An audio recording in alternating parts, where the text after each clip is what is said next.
Now, Iran actually hit a US F-35 stealth jet. Every news channel right now is blowing up with the exact same question. How in the world did a tiny Iranian missile manage to target a fighter jet that even Russia's billion-dollar radar systems can't spot? Let's break down exactly what went down. First, take a look at this beast, the Lockheed Martin F-35 Lightning II, the absolute boss of fifth-generation aviation. The US dropped over $100 million a pop to design this thing to slip right past enemy radar and cruise into hostile territory without breaking a sweat. Its main job? Wiping out enemy air defenses and totally dominating the skies. And to pull that off, it uses the most insane, top-secret stealth tech on the planet. The F-35 had an 8-year combat streak, never shot hit, not even once. So the big question is, what is the ultimate weak spot of the world's most advanced fighter jet? How did Iran figure it out and do what even Russia and China couldn't?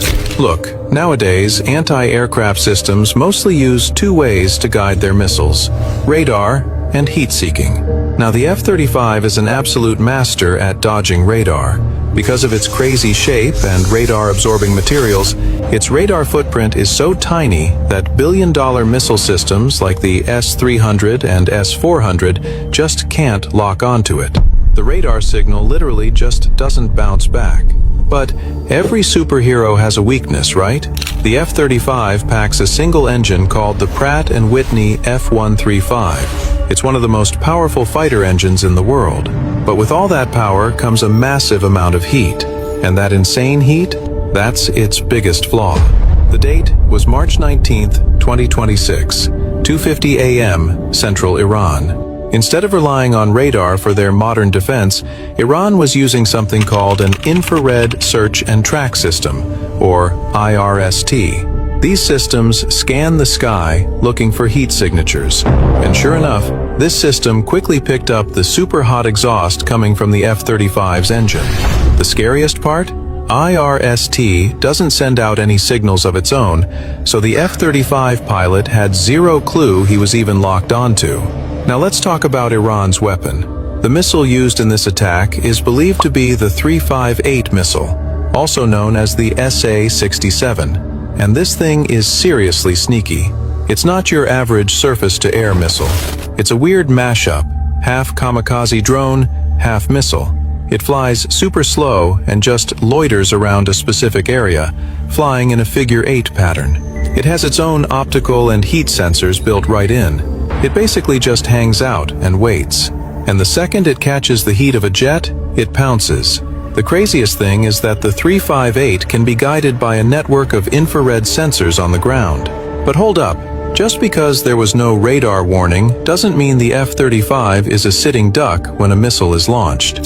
This jet is packed with a super advanced distributed aperture system, or DAS.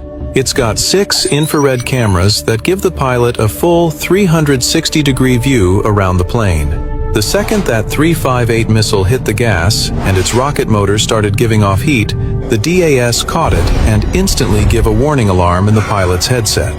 Now the pilot only has seconds to react. To break the missile's lock, the pilot yanks the jet into high G turns to confuse it. At the same time, the jet starts pumping out flares.